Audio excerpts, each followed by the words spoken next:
রোগীকে যে খাবার দেওয়া হয়েছে সে খাবারের মধ্যে মুরগির পাখনা শুদ্ধ খাবার পাওয়া গেছে, মুরগির পাখনা শুদ্ধ, যেটা কিনা একটা সুস্থ মানুষ মুখে দিতে পারে না। সেখানে রুগী কিভাবে খায়, কোনো হাইজিন মেনটেন করা হয় না। তো আপনারাই বলেন কিভাবে খায় রুগী, সেই জিনিসের সাথে সাথে লাইভ এখানে দেখানো হয়েছে। কিন্তু এই সমস্ত নিয়ে কথা বললে তারা বিভিন্ন লোকজন দেখায়, বা আবার বলতেছে সমন্বয়ক একটা দুজন আসছিল যারা স্টুডেন্ট নির্বাচিত, তারা এসে কথা বলছে আমার সাথে, বলছে যে এটা আমরা সলভ করতে পারতাম। এতই যদি সলভ করতে তাহলে 4 মাসে আমি থাকবো। আমার আজকে ওটি ছিল আমার সকাল 8টা বাজে, আপনার আন্দোলনে থাকাকালীন কারণে আমার জ্বর চলে আসছে, ওটিটা ক্যান্সেল হচ্ছে সন্ধ্যায়। আপনার ভাত খাওয়া অবস্থা যদি আমি দেখি যে এই ঘটনা, এই খাবারটা নিয়ে যখন আমি বাইরে গেছি, তখন আমি হসপিটালে যদি এতই সমন্বয়ের কাজ করে বা এত সংস্কারের কাজ হয়, তাহলে আমি হসপিটালে বেডে থাকবো। আমি কেন রাজপথে নামবো? আমাকে কেন মুরগির পাখনা প্রমাণ সহ দেখাইতে হলো? আপনারা জবাব। হসপিটাল তো সংস্কার হচ্ছে না ভাই। এই হসপিটালে আমরা কোনো সংস্কার বলতে কি, যেখানে দুর্নীতি সিন্ডিকেট চলতেছে ভাই। এখানে আর নার্স এবং যারা ওয়ার্ড বয় তারা ম্যাজিস্ট্রেরি পাওয়ার দেখাচ্ছে, এবং সবকিছু আপনি একটা ট্রেসার নিবে রুগী ধরতে, এখানে 300 টাকা করে দেওয়া হচ্ছে, এবং আপনার ওয়ার্ড বয়রা মিসবিহেভ করতেছে, এক একজন বিভিন্ন রকমের হেনস্থা করে এবং হুমকি তামকি দেয়। আমরা যদি পাল্টায় কথা বলছি পরে আবার দেখা হবে, হবে, আমরা এটা হীনমন্যতায় ভুগি। তো এইসব সিন্ডিকেট কেন উপদেশটা ভাঙছে না?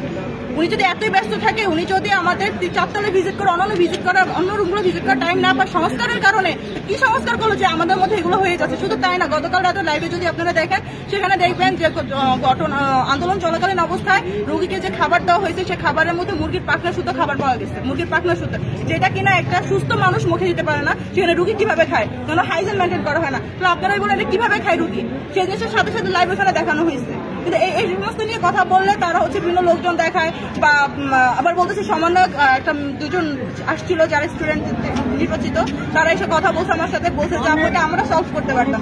এতই যদি সলভ করতে তাহলে 4 মাসে আমি থাকবো। আমার আজকে ওটি ছিল আমার সকাল 8টা বাজে, আপনার আন্দোলনে থাকাকালীন কারণে আমার জ্বর চলে আসছে, ওটিটা ক্যান্সেল হচ্ছে সন্ধ্যায়। আপনার ভাত খাওয়া অবস্থা যদি আমি দেখি যে এই ঘটনা, এই খাবারটা নিয়ে যখন আমি বাইরে গেছি, তখন আমি হসপিটালে যদি এতই সমন্বয়ের কাজ করে বা এত সংস্কারের কাজ হয়, তাহলে আমি হসপিটালে বেডে থাকবো। আমি কেন রাজপথে নামবো? আমাকে কেন মুরগির পাখনা প্রমাণ সহ দেখাইতে হলো? আপনারা জবাব দেন। তারা উপদেশটা কি ধরনের সংস্কার করে, কি কাজ করে? ওনারা আশ্বাস দেয়, আমরা আশ্বাসে বিশ্বাসী না। আমাদের সব কাজ সম্পূর্ণভাবে করে দিতে হবে। আমি 9ম তলায় আছি, নতুন বিল্ডিং এ, সেখানে ওয়াশরুম থেকে গোসল করার একটা জায়গাও লাইট নাই। ইভেন আমি যখন এই বিষয়গুলো আপনার ইনচার্জ যারা স্টেশনে থাকে, নার্সিং স্টেশনের ইনচার্জকে জানাইছি, তিনি আমাকে বললেন যে ঠিক আছে দেখবেন। এরপর আমি ডিজি রুমে গিয়েছি, হসপিটালের ডিজি যিনি, আমি ওই রুমে গিয়েছি, ওনার এফপিএসকে পেয়েছি, ডিজিকে পাইনি, এফপিএসকে ইনফর্ম করেছি, লিখিত অভিযোগ দিয়েছি। তিনি আমাকে আশ্বস্ত করেছেন যে করবেন, কিন্তু আমি কোনো ধরনের সমাধান পাই। আশ্বস্ত করা হচ্ছে, কিন্তু কোনো সমাধান রেমেডি আমরা ভালো পাচ্ছি। তো পরবর্তীতে আমি আজ করে ডিজি রুমে গেছি, যাই দেখি ডিজি নাই। পরবর্তীতে লাইট আছে 3 দিন ধরে আমি এখানে হসপিটালে ভর্তি আছি, আমি একদিনও লাইট পাই। এবং আশেপাশে যে রুগীরা আছে তারা এসে বলতেছে যে খাবার যখন দেওয়া হয়, নর্মাল তো খাবার সরকারিভাবে খাবার দেওয়া যায়, সে খাবারটা ট্রলি দিয়ে নিয়ে আসে, আর লোকেরা টাকা চাচ্ছে, এভাবে হাত দিয়ে ইন্ডিকেট করে টাকা নিচ্ছে।